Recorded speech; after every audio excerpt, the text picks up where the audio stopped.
Every year the same question comes back as if is Joomla still relevant in the current year? And you know what? That's a great question because every year new people start on a journey to find a good CMS. And secondly, with technology changing, the answer changes every year. So without further ado, let's dive into answering that question.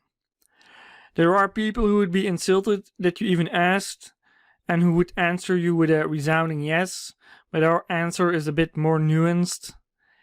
Yes, Joomla is still a good tool, just like in 2019 and 2018, because nothing has fundamentally changed.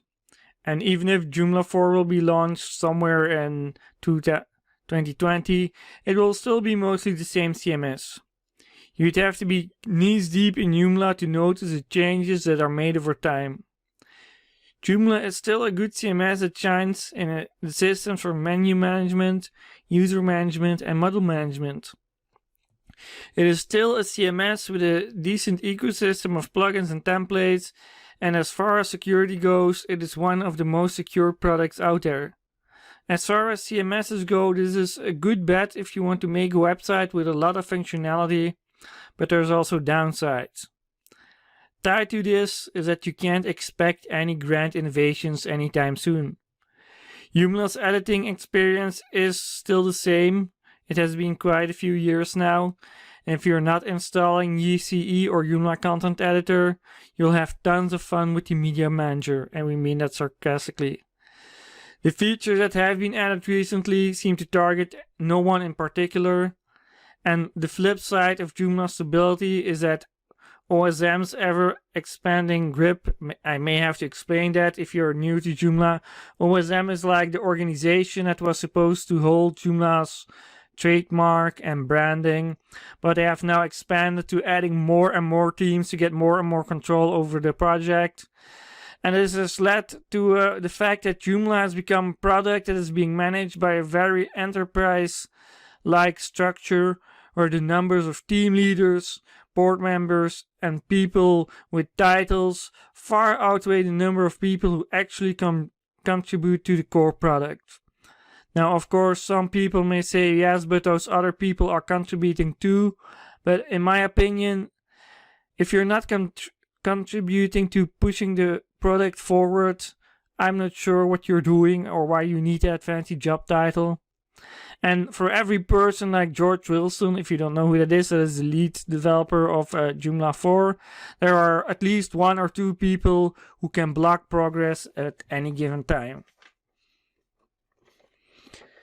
The failure to launch Joomla 4 and a lack of a clear path for the product might have all but killed any momentum that Joomla had. People will tell you differently and tell you that Joomla is still going strong and stronger than ever, but that's mostly just sentiment speaking. The search trends for Joomla aren't positive. The market share has been given up to old and new foes like WordPress, and prominent developers are now porting their plugins to WordPress because of economical reasons.